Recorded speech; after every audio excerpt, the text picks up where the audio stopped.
Assalamualaikum warahmatullahi wabarakatuh. Bismillahirrahmanirrahim. Alhamdulillahirrabbilalamin. Wassalatu wassalamu ala asrafil anbiya'i wal mursalin wa ala alihi wa sahbihi ajma'in amma ba'du.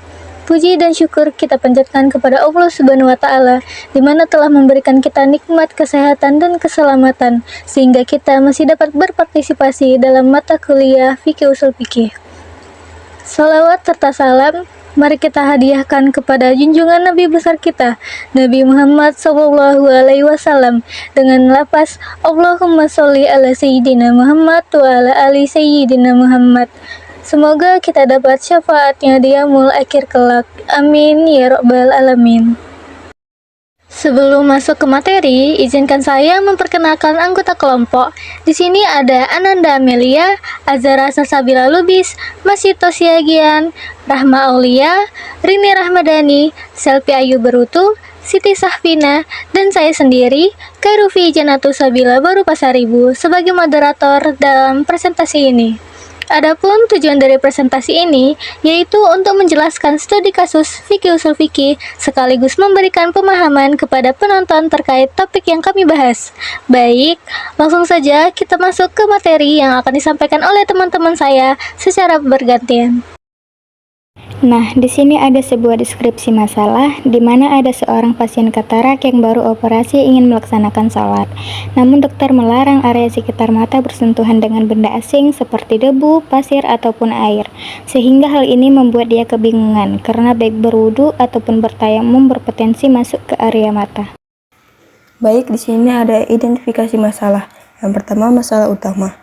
Pasien baru menjalani operasi katarak dan dilarang oleh dokter agar area mata tidak terkena air, debu, atau benda asing lainnya, karena dapat mengganggu proses penyembuhan atau menyembuhkan infeksi. Yang kedua, konflik religius. Pasien ingin tetap menjalankan ibadah salat yang secara syariat mewajibkan taharah atau bersuci, baik melalui wudhu maupun tayamum. Baik wudhu maupun tayamum berpotensi membahayakan area mata, sesuai larangan medis. Yang ketiga, kebingungan pasien. Pasien merasa bingung dan ragu apakah ia tetap bisa melaksanakan sholat secara sah menurut syariat Islam tanpa melakukan wudhu atau tayamum.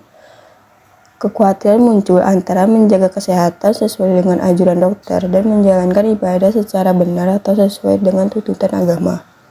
Yang keempat, kurangnya pengetahuan atau akses informasi. Pasien atau keluarganya mungkin kurang memahami rukhsah atau keringanan dalam fikih untuk orang yang sakit. Tidak semua tenaga medis memiliki latar belakang keagamaan yang cukup untuk memberi panduan yang sesuai syariat. Nah, selanjutnya yang pertama ada pengertian wudhu. Secara bahasa, makna wudhu adalah an-nazofah yang artinya kebersihan. Adapun secara terminologi, wudhu didefinisikan sebagai A'udzubillahi minasyaitonirrajim. Bismillahirrahmanirrahim. Isti'malul ma'i fi a'dha'in makhsusati ma'aniyati makhsusah, yang artinya menggunakan air pada anggota tubuh tertentu dengan niat yang khusus. Lalu ada dalil pensyariat wudhu. Ada banyak sekali dalil yang menjelaskan pensyariatan wudhu. Di antaranya, Allah Subhanahu wa taala berfirman, A'udzu billahi minasyaitonir rajim. Bismillahirrahmanirrahim. Ya ayyuhallazina amanu idza qumtum ilas sholati faghsilu wujuhakum wa aydiyakum ilal marafiqi wamshahu biru'usikum wa arjulakum ilal ka'bain. Shadaqallahul azim. Artinya, wahai orang-orang yang beriman, apabila kamu berdiri hendak melaksanakan sholat, maka basuhlah wajahmu dan tanganmu sampai ke siku, serta usaplah kepalamu dan basuh kedua kakimu sampai kedua mata kaki. Quran Surah Al-Maidah ayat 6. C. Ada syarat sah wudhu. Pengertian syarat adalah ma yatawaqqafu alaihi sihhatu asisai'i wa laisa minhu. Artinya, sesuatu yang dengannya bergantung keabsahan suatu perbuatan, namun sesuatu itu bukan bagian dari perbuatan tersebut. Ada beberapa syarat sah wudu yang mesti dipenuhi saat berwudu. Yang pertama, ada menggunakan air mutlak. Harus memakai air yang suci dan bisa menyucikan, seperti air hujan, air sumur, air sungai, air ledeng yang belum tercampur benda najis. Kedua, tidak ada yang menghalangi air ke kulit. Di tubuh tidak boleh ada sesuatu yang menghalangi air seperti cat, perban, atau make up yang tebal. Ketiga, air harus mengalir ke anggota wudhu. Air harus menyentuh dan mengalir di bagian tubuh yang wajib dibasuh, tidak boleh hanya terkena uap atau diusap sedikit. Keempat, beragama Islam. Wudhu hanya berlaku bagi orang yang beragama Islam. Kelima, mamayiz, atau bisa membedakan baik dan buruk. Anak yang sudah bisa membedakan mana yang baik dan buruk boleh berwudhu dan sah. Keenam, berakal sehat. Orang yang wudhunya harus sadar dan tidak gila atau mabuk. Ketujuh, ada mengetahui tata cara wudhu. Harus tahu dan paham urutan dan cara berwudhu dengan benar. Kedelapan, menghilangkan najis di tubuh. Sebelum berwudhu, najis yang menempel di tubuh harus dibersihkan dulu. Kesembilan, membasuh seluruh bagian anggota wudhu. Harus membasuh semua bagian yang wajib, termasuk bulu dan kuku yang ada di tempat wudhu. Kesepuluh, ada khusus untuk yang beser atau salisul baul. Orang yang sering keluar air kencing tanpa sadar atau beser hanya boleh wudhu setelah waktu sholat masuk, dan wudhunya hanya untuk satu waktu sholat saja. Jika memang dokter telah menetapkan bahwa pasien tidak boleh membasuh muka dengan air, maka ada beberapa hal yang bisa dilakukan.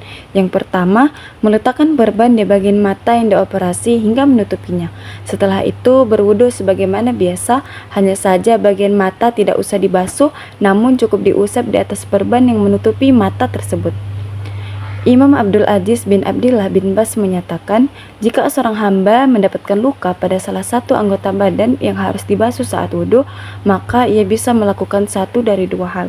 Yang pertama, ia bisa mengusapkan air ke atas luka tersebut, jika air tidak bisa menimbulkan bahaya.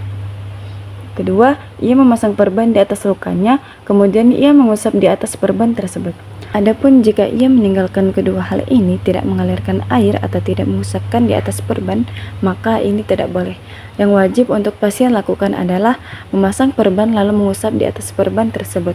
Ini dilakukan jika air wudhu bisa membahayakan luka. Kemudian cara yang kedua, jika memungkinkan diusap dengan tayamum, maka dilakukan tayamum dengan tata cara yang sudah maklum diketahui, yaitu dengan mengusap kedua telapak tangan dan wajah. Kemudian cara yang terakhir yaitu, adapun jika memasang perban dan mengusap di atas perban juga tidak memungkinkan, tayamum juga tidak memungkinkan, maka pasien cukup berwudu seperti biasa dan tidak usah membasuh wajah. Tidak usah pula mengusap di atas perban dan wudunya tetap sah. Apabila luka tersebut tidak memungkinkan untuk dibasuh dengan air, tidak mungkin pula untuk diperban dan diusap di atasnya, tidak mungkin pula diusap dengan cara tayamum, maka pasien ini berwudu dan membasuh air anggota badan yang sehat dan meninggalkan lokasi yang luka dengan tanpa dibasuh dan tanpa diusap sama sekali. Al-Khirasi berkata di dalam kitab Mukhtasar Khalil, seorang yang terluka dan tidak mampu mengusap wajahnya, sedangkan lokasi luka berada di anggota tubuh yang wajib ditayamumi seperti wajah dan dua tangan, maka ia meninggalkan lokasi luka tersebut tanpa dibasuh dan tanpa diusap, maka itu dianggap seperti layaknya anggota tubuh yang terpotong. Dan pasien membasuh anggota tubuh yang lainnya, karena seandainya ia bertayamum, ia juga tetap tidak bisa mengusap wajahnya juga, dan tidak diragukan bahwa wudhu yang minus itu lebih utama dibandingkan tayamum yang minus. Maka urutan solusi cara wudhu untuk orang yang selesai operasi mata adalah, jika memungkinkan dipasang perban, maka berwudhu seperti biasa menggunakan air dan mengusap perban yang menutupi mata. Kedua, jika memungkinkan mengusap wajah, maka bertayamum. Yang terakhir, jika tidak memungkinkan mengusap wajah, maka berwudu biasa namun meninggalkan bagian wajah tanpa dibasuh maupun diusap. Baik, di sini saya akan membacakan kesimpulan dari presentasi kali ini. Dalam kasus pasien pasca operasi mata yang tidak bisa menggunakan air maupun debu karena larangan medis, sholat tetap wajib dilakukan pada waktunya. Jika memungkinkan, gunakan perban dan usap di atasnya. Jika tidak memungkinkan tayamum, maka cukup sholat tanpa bersuci sebagai bentuk menjalankan kewajiban sesuai kemampuan. Hal ini menunjukkan bahwa Islam memberikan kemudahan bagi hambanya yang sedang dalam keadaan darurat. Baik, itulah akhir presentasi dari kelompok kami.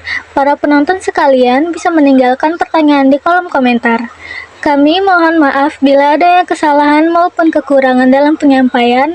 Kepada Allah kami mohon ampun. Terima kasih atas perhatian teman-teman semuanya. Wassalamualaikum warahmatullahi wabarakatuh.